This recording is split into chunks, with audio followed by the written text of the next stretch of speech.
लोकतंत्र के महापर्व का महत्व समझते आप इस भारत भूमि के जागरूक मतदाता हैं, जिन्हें भारत के लोकतंत्र की शक्ति का ताकत का एहसास है।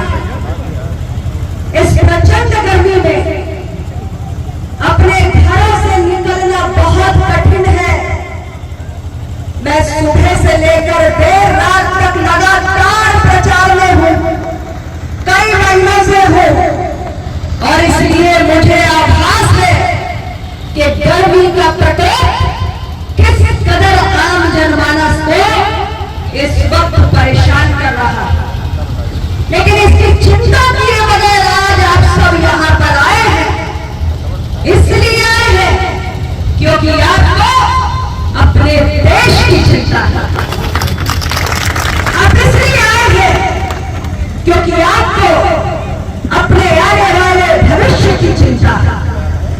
आप इसलिए आए हैं क्योंकि आप समझते हैं कि संविधान में दिया गया आपका सबसे बड़ा अधिकार, जो आपका सबसे बड़ा कर्तव्य भी है, आपको मतदान की जो ताकत, जो शक्ति मिली है, उसी के जरिए आपकी और आपकी पीढ़ियों के उज्जवल भविष्य का निर्माण हो सकता है और ये देश प्रगति के पथ पर अग्रसर होता हुआ 2047 का विकसित भारत बन सकता है।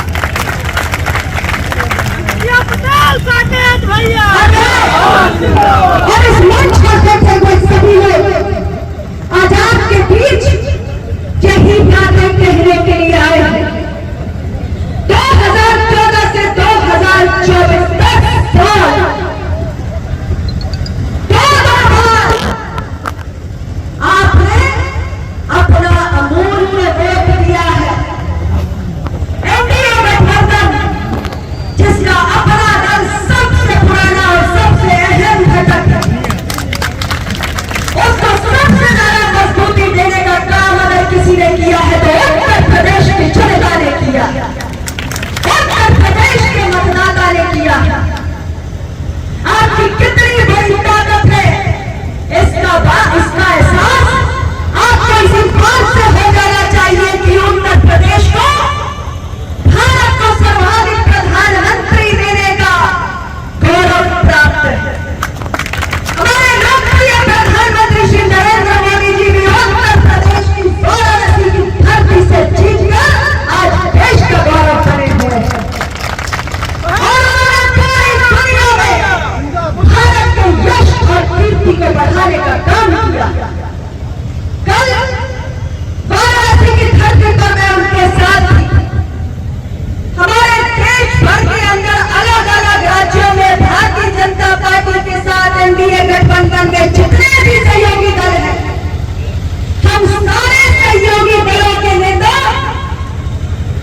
प्रधानमंत्री जी के तीसरी बार वाराणसी संसदीय क्षेत्र से नामांकन पत्र दाखिल करने के अवसर पर उनको उत्साहवर्धन के लिए उनको अपनी पार्टी की ओर से शुभकामनाएं देने के लिए वाराणसी गए थे। और वाराणसी की जनता के मन में जो अपार उत्साह और अपार श्रद्धा का भाव हमने देखा, वो नजारा पूरे देश के लिए देखने लायक था। मैं आपको ये बात इसलिए कह रही हूँ क्योंकि जो नजारा मैंने कल वाराणसी में देखा है, वो नजारा उत्तर प्रदेश के एक लोकसभा क्षेत्र में और पूरे देश के अंदर आज दिखाई पड़ रहा था। देश का 140 करोड़ मतदाता एक सुनहरा भविष्य चाहता है। अब वगैरह भाषणों से मतदाता संतुष्ट होने वाला नहीं है। जीवन में आगे बढ़ने की, एक बेहतर जीवन को पाने के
जो अपना दल को अपने मन में बसा कर रखते हैं।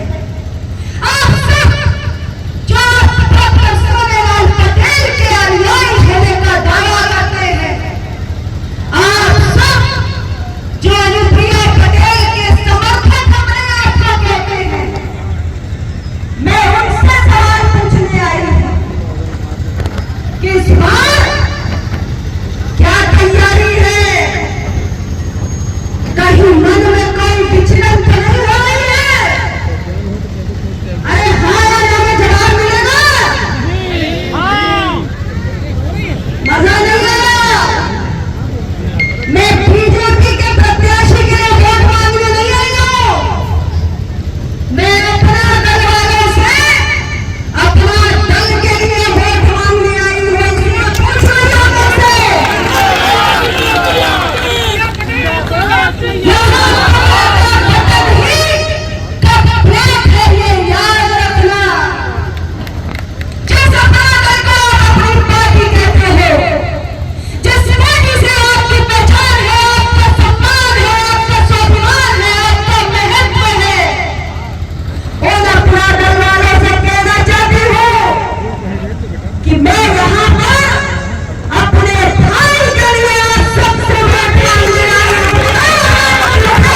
से जुड़े रहने के लिए हमारे YouTube चैनल को सब्सक्राइब करें और बेल आइकन को दबाएं। और आप ये वीडियो अगर Facebook पर देख रहे हैं तो लाइक जरूर करें और ज्यादा से ज्यादा शेयर करें। धन्यवाद।